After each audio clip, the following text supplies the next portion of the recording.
Layer skin hair and laser clinic లో latest టెక్నాలజీతో laser hair removal, anti ageing and hair fall issues కి advance treatments అన్ని ఇక cost గురించి వరి అవ్వాల్సిన అవసరం లేకుండా అందిస్తున్నారు. ఇంకా మీ కాన్ఫిడెన్స్ ని తిరిగి తెచ్చుకోండి. Get your free consultation now. Shri మహాగణాధిపతయే నమ, శ్రీమాత్రే నమ. ఆధాన్ ఆధ్యాత్మిక వీక్షకులందరికీ శుభాశిస్సులు. ఆధాన్ ఆధ్యాత్మిక వీక్షకులందరికీ పరాభవ నామ సంవత్సర ఉగాది పర్వదిన శుభాకాంక్షలు. ఉగాది రోజు తప్పకుండా కొన్ని ప్రత్యేకమైన విధి విధానాలు పాటించాలి. వాటిలో మొట్టమొదటిది ఉగాది పచ్చడి స్వీకరించటం. రెండవది నీటి కుండను ఎవరికైనా దానం ఇవ్వటం. కొన్ని ప్రత్యేకమైన విధి విధానాలతో ఉగాది రోజు నీటి కుండ ఎవరికైనా దానం ఇవ్వాలి. దీన్నే ధర్మ కుంభదానం లేదా ఉద కుంభదానం అనే పేరుతో పిలుస్తారు. దీనివల్ల సంవత్సరం పాటు మనస్సులో ఉన్న కోరికలన్నీ నెరవేరుతాయి. కాబట్టి ఉగాది సందర్భంగా అందరూ కూడా ఈ రెండు ప్రత్యేకమైనటువంటి విధి విధానాలు మార్చి 19వ తేదీ పరాభవ నామ సంవత్సర ఉగాది రోజు చేయండి.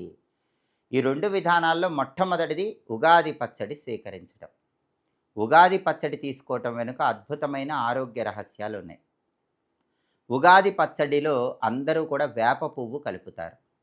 వేప పువ్వుని నింబ కుసుమం అంటారు. అందుకే ఉగాది పచ్చడి తినటం అంటే నింబ కుసుమ భక్షణం చేయటం అని అర్థం. ఋతువుల పరంగా వసంత ఋతువులో వేప పువ్వులో ప్రత్యేకమైన ఔషధియుక్తమైన గుణాలు ఉంటాయి. కాబట్టి ఆరోగ్యం బాగుండాలంటే మనం తినేటటువంటి వేప పువ్వు విశేషంగా సహకరిస్తుంది. ఆ తర్వాత ఈ పదార్థాలలో ఏ పదార్థానికి లేని శక్తి బెల్లానికి ఉంటుంది. ఎన్ని రోజులు నిల్వ ఉన్నా సరే బెల్లానికి ఎలాంటి దోషము ఉండదు. అందుకే దేవీ దేవతల పూజల్లో కూడా మనం బెల్లం ఉపయోగిస్తాం. అటువంటి శక్తివంతమైన బెల్లం తప్పకుండా ఉగాది పచ్చడిలో కలుపుకోవాలి. ఆవు నెయ్యి అమృతంతో సమానం. ఆవు నెయ్యి స్వీకరిస్తే ఆరోగ్యపరంగా అద్భుత ప్రయోజనాలు ఉంటాయి. ఆవు నెయ్యిని సహస్రవీర్య అనే పేరుతో పిలుస్తారు. దేవతలకు కూడా ఆహారం. కాబట్టి ఆవు నెయ్యి చుక్కలు 2 ఉగాది పచ్చడిలో తప్పకుండా వేయాలి. ఆ తర్వాత మామిడి చెట్టుని రసాల వృక్షం అంటారు.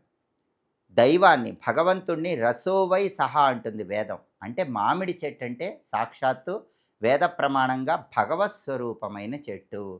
అందుకే ఇంటి ముందు కూడా మంగళ కార్యక్రమాలు చేసేటప్పుడు మామిడి తోరణాలు కడతాం. అది దైవ సంబంధమైన వృక్షం. అలాంటి మామిడి చెట్టు నుంచి వచ్చిన మామిడి ముక్కలు ఉగాది పచ్చడిలో వేయాలి. వీటన్నిటిని వేసి ఉగాది పచ్చడి స్వీకరిస్తాం.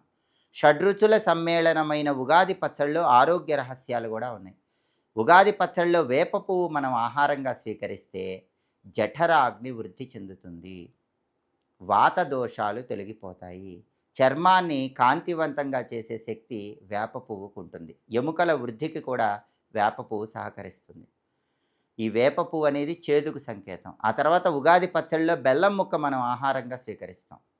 ఈ బెల్లం ముక్క శరీరానికి అవసరమైనటువంటి వేడిని కలిగింపజేస్తుంది, రక్త వృద్ధిని కలిగింపజేస్తుంది.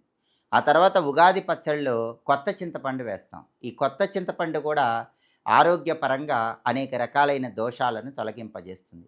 ఉగాది పచ్చడిలో మనం ఉపయోగించే ఉప్పు కఫదోషాన్ని పోగొడుతుంది. మిరియాలు కారానికి సంకేతం. ఇవి జీర్ణశక్తిని పెంపొందింపజేస్తాయి. పచ్చి మామిడి ముక్కలు ఇవి వగరుకు సంకేతం, హృదయానికి మేలు చేస్తాయి. అంటే ఆరోగ్యపరంగా కూడా ఉగాది పచ్చడి చాలా అద్భుతమైన ఫలితాలను ఇస్తుంది.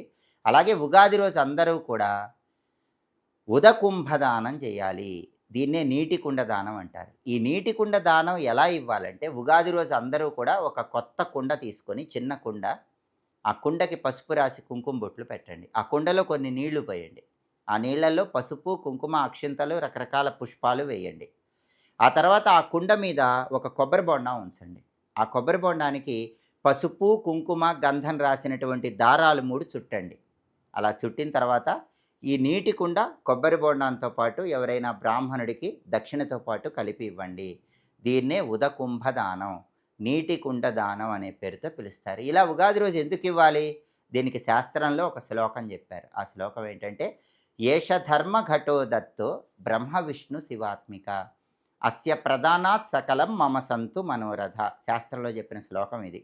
అంటే ఈ శ్లోకంలో ఉన్న అర్థం ఏంటంటే, ఏష ధర్మ ఘటోదత్తో బ్రహ్మ విష్ణు శివాత్మిక. నేను దానమిచ్చే ఈ నీటి కుండ సాక్షాత్తు త్రిమూర్తుల అనుగ్రహాన్ని కలిగింపజేయాలి. అస్య ప్రధానాత్ సకలం మమ సంతు మనోరథ. అంటే నేను దానం చేసే ఈ నీటి కుండ అనేది సంవత్సరం పాటు నా మనస్సులో ఉన్న కోరికలన్నీ నెరవేర్చాలని చెప్పటమే ఈ శ్లోకంలో ఉన్న అర్థం. కాబట్టి ఎవరైనా సరే ధనం ఎక్కువగా ఉన్నవాళ్ళు ఉగాది రోజు చలివేంద్రం పెట్టండి. ఉగాది నుంచి ప్రారంభించి 4 నెలల పాటు చలివేంద్రం గనక మీరు నిర్వహించినట్లయితే జన్మల పితృదోషాలు, శాపాలన్నీ కూడా తొలగిపోతాయి. తరతరాల పితృదోషాలు, శాపాలు తొలగిపోతాయి. అంతటి శక్తి చలివేంద్రాలకు ఉంటుంది. ఉగాది రోజు ఒక్కరోజు చలివేంద్రం పేరుతో అందరికీ నీళ్లు పంచిపెడితే చాలా మంచిది. చలివేంద్రాలు ఏర్పాటు చేయలేని వాళ్ళు ఇలా నీటి కుండ దానం ఇవ్వండి. సంవత్సరం పాటు మనసులో అభిష్టాలన్నీ నెరవేర్చుకోండి. ఈ విధి విధానాలు పాటించి పరాభవనామ సంవత్సర ఉగాది సందర్భంగా సమస్త శుభ ఫలితాలను సిద్ధింపజేసుకోండి. మరొక్కసారి ఆధార్ ఆధ్యాత్మిక ప్రేక్షకులందరికీ ఉగాది పర్వదిన శుభాకాంక్షలు తెలియజేస్తూ సర్వే జనాః సుఖినో భవంతు. స్వస్తి.